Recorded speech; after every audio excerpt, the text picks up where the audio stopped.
memberikan ancaman atau dampak negatif daripada memberikan peluang atau dampak positif. Jadi bisa disimpulkan bahwa posisi pada perdebatan kali ini adalah dewan ini percaya bahwa penggunaan AI lebih banyak memberikan dampak negatif daripada memberikan dampak positif bagi manusia.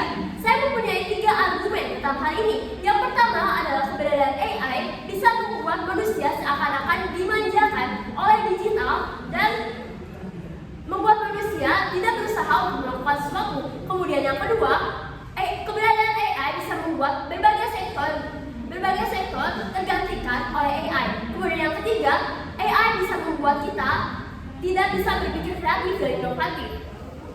Saya setuju dengan adanya posisi perdebatan kali ini karena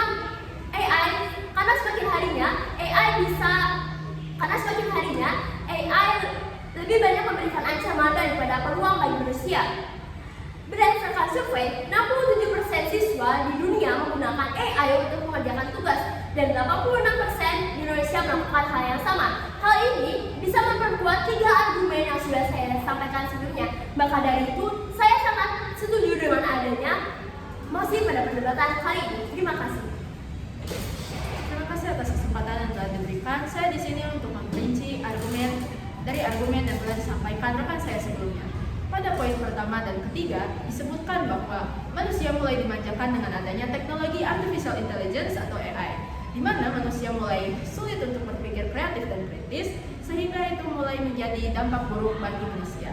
Ini bisa dilihat dengan jelas di lingkup terdekat kita, yaitu SMA Negeri 4 Bandung, di mana rata-rata dari siswa dan siswinya ini menggunakan AI untuk menyelesaikan penugasan yang telah diberikan oleh gurunya masing-masing.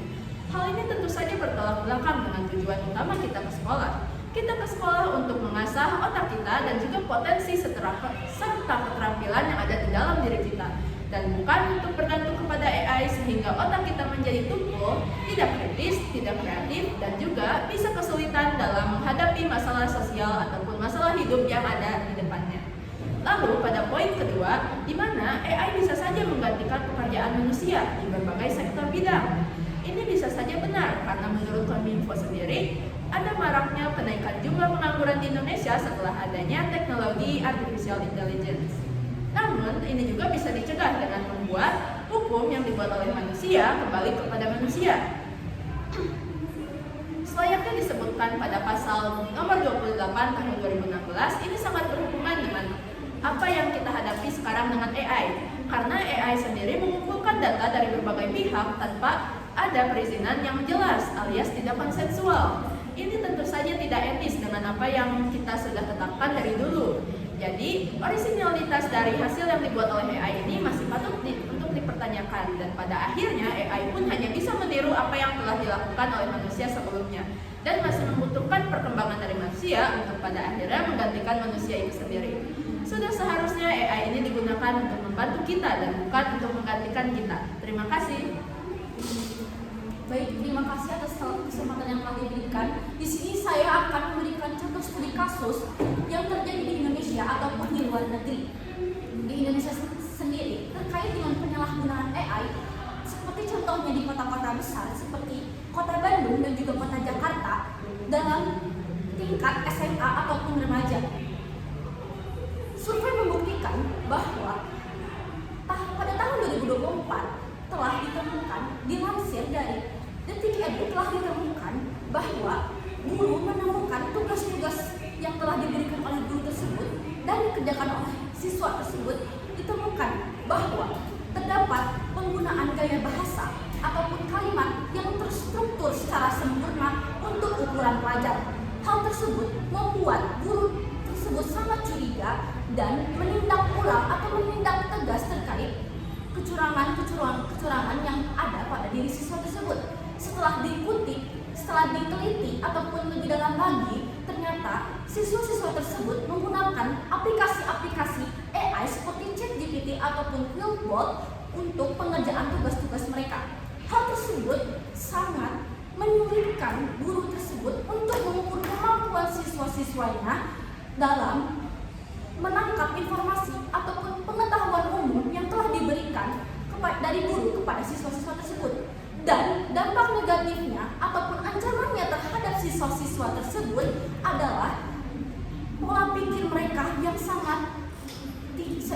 lambat juga tidak kritis dan tidak kreatif.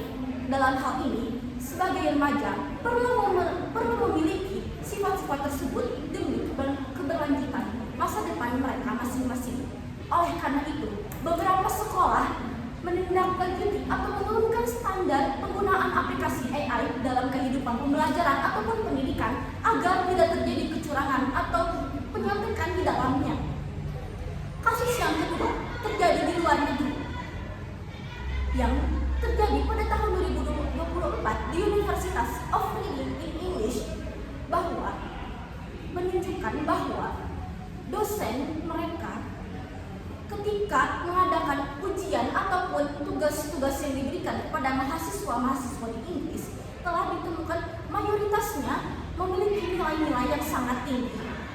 Dalam hal ini mahasiswa dosen tersebut menindak ulang jawaban ataupun tugas-tugas yang telah diberikan dari dosen kepada mahasiswa tersebut, yang ternyata dari universitas sendiri ditemukan bahwa mahasiswa tersebut juga melakukan tindakan kecurangan dalam mengerjakan tugas-tugas mereka yang telah diberikan kepada dosen.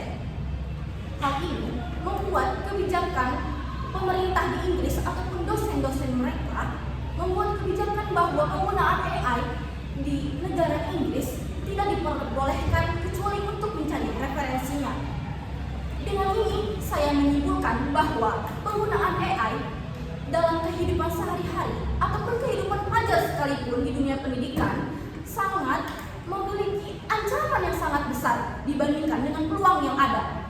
Oleh karena itu, ketika siswa mengerjakan tugas-tugasnya dan mengerjakan tugas-tugasnya juga telah memberikan kecurangan terhadap tugas-tugas tersebut yang telah diberikan oleh guru-gurunya, sangat dikhawatirkan untuk kemajuan bangsa ini, bangsa Indonesia, dengan tujuan bangsa Indonesia ini untuk menciptakan generasi emas di tahun 2045. Hal ini sangat bertolak belakang, karena khawatirnya bukan mewujudkan Indonesia emas pada tahun 2045, tetapi mewujudkan Indonesia cemas terhadap generasi-generasi penerus bangsa ini. Sekian, terima kasih.